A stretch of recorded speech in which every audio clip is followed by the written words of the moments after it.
देश और प्रदेश की जनता का प्रधानमंत्री जी पर अति विश्वास है। देश प्रदेश जानता है जी, कांग्रेस के पास न नेतृत्व है, न नीति है, न नीयत है काम करने की। लीडर के रूप में प्रस्तुत करे तो इंडिया गठबंधन घोषित करे उनको प्रधानमंत्री का उम्मीदवार। इंडिया गठबंधन में उनको प्रधानमंत्री का उम्मीदवार घोषित नहीं किया। अब उनकी पार्टी ने खुद ने प्रधानमंत्री का उम्मीदवार घोषित नहीं किया। 400 पार हो या 425 हो, भारत के संविधान को कोई परिवर्तन नहीं कर सकता। क्या उम्मीद करें, क्योंकि राजस्थान का पिछले 2 बार के लोकसभा चुनाव देखिए तो 25 की 25 सीटें भाजपा के खाते में गई थी। क्या इस बार हैट्रिक बन पाएगी? देश और प्रदेश की जनता का प्रधानमंत्री जी पर अति विश्वास है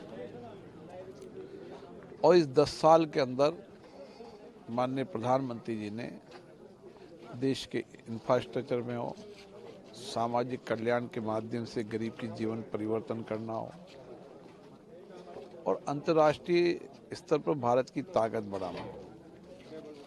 आप किसी भी गांव में चले जाएं, हर आदमी जन ये कहता है कि नरेंद्र मोदी जैसा मजबूत नेतृत्व, ईमानदार, देश के प्रति समर्पित और जिन्होंने देश को आगे भी बढ़ाया, देश को सुरक्षित करने का काम भी किया और देश से आतंकवाद को भी समाप्त किया।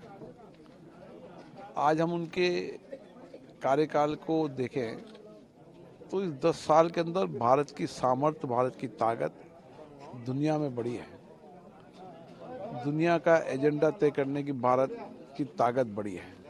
ये नरेंद्र मोदी जी का नेतृत्व है और जनता को विश्वास भरोसा है कि नरेंद्र मोदी जी के नेतृत्व में प्रदेश में और देश में फिर से 400 के लक्ष्यों को पार कर सरकार बनेगी।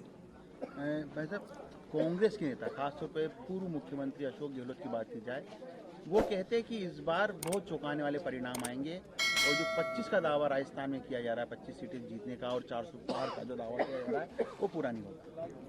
वो तो विधानसभा में उन्होंने कहा था, कांग्रेस को अपना दावा करना ही चाहिए। विधानसभा तो कहा था चौकन्ना प्रोग्राम आएगा, 150 से ज़्यादा सीटें जीतेंगे, हमारी इन योजनाओं को प्रति लोगों का विश्वास भरोसा है। देश प्रदेश जानता है जी, कांग्रेस के पास न नेतृत्व है, न नीति है, न नीयत है काम करने की। इसे जनता सब जानती है। कांग्रेस की बात की जाए, राहुल गांधी लगातार यात्राएं निकाल रहे हैं, न्याय यात्रा निकाली लगातार। किस तरह देखते हैं आपको, क्योंकि कहीं ना कहीं जो चुनाव के दौरान यात्राएं निकाली जा रही है, एक लीडर के रूप में उनको प्रस्तुत किया जा रहा है। लीडर के रूप में प्रस्तुत करे तो इंडिया गठबंधन घोषित करे उनको प्रधानमंत्री का उम्मीदवार। इंडिया गठबंधन में उनको प्रधानमंत्री का उम्मीदवार घोषित नहीं किया। अब उनकी पार्टी ने खुद ने प्रधानमंत्री का उम्मीदवार घोषित नहीं किया।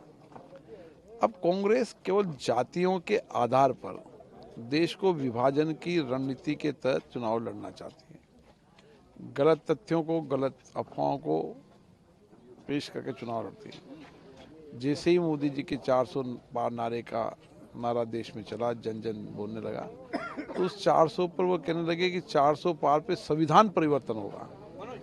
आप देखिए, आज भी कांग्रेस झूठे नारे, झूठे वादे और असत्य बातों को कहकर समाज को दिग्भ्रमित करने का प्रयास करते हैं।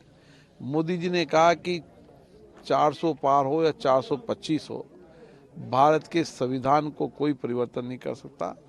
सामाजिक न्याय व्यवस्था के अंदर और सामाजिक व्यवस्था के अंदर जो आरक्षण की व्यवस्था है, वो पूर्व में भी थी और अभी भी लागू रहेगी। कभी भी मोदी जी ने समाज के उस गरीब व्यक्ति की सबसे ज़्यादा चिंता की है। सबसे ज़्यादा अगर गरीब के कल्याण की योजनाएं जाति धर्म से उठकर कोई योजना बनाई तो नरेंद्र मोदी जी ने बनाई है। आज आप देखिए, इस देश के अंदर गरीब व्यक्तियों का मकान, शौचालय, गैस, हर घर पानी, हर घर बिजली, ये सब बुनियादी ऐसे इंफ्रास्ट्रक्चर करे जो उसकी जीवन की मूल आवश्यकता थी, जिससे वो जीवन भर संघर्ष करता था। अन्न, एक व्यक्ति को जो मूलभूत आवश्यकता है उसको पूरा करने के लक्ष्य से मोदी जी ने काम किया। गरीब कल्याण योजना उनका बड़ा आधार है, सामाजिक न्याय व्यवस्था उनका बड़ा आधार है, और सबको साथ लेकर देश को आगे बढ़ाना, विकसित भारत के संकल्प को पूरा करने की कार्य योजना ये देश की जनता और प्रदेश की जनता पसंद करती है। आपने कहा कि कांग्रेस विभाजन की राजनीति कर रही है, लेकिन कांग्रेस के नेता आरोप लगाते हैं बीजेपी की कि बीजेपी हिंदू मुस्लिम के नाम पर वोट मांगती है, विभाजन करती है। देखिए, विभाजन और तुष्टीकरण कांग्रेस ने किया है, वो तुष्टीकरण की राजनीति करती आई है। हमेशा देश में बड़े मुद्दे, बड़े फैसले पर फैसला नहीं पाए थे कि वो तुष्टीकरण की राजनीति बरसों तक करती रही, लेकिन अब देश की जनता समझ गई है।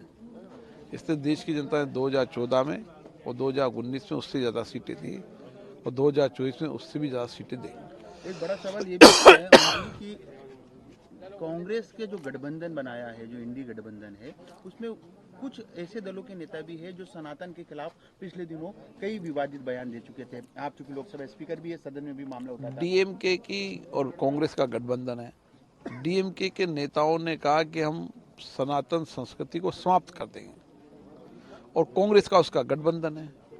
कांग्रेस ने कभी सनातन संस्कृति खत्म करने की उनकी बात का खंडन नहीं किया।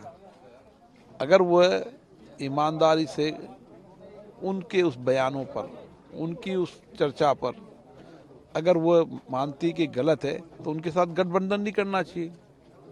जब आप ऐसी विचारधारा के साथ गठबंधन कर रहे हैं जो सनातन संस्कृति को समाप्त करने की बात करते हैं, तो आप भी उसी विचारधारा से जुड़े हुए हैं। इसलिए कांग्रेस, मैंने पहले भी कहा, तुष्टीकरण और विभाजन की राजनीति करती आई है।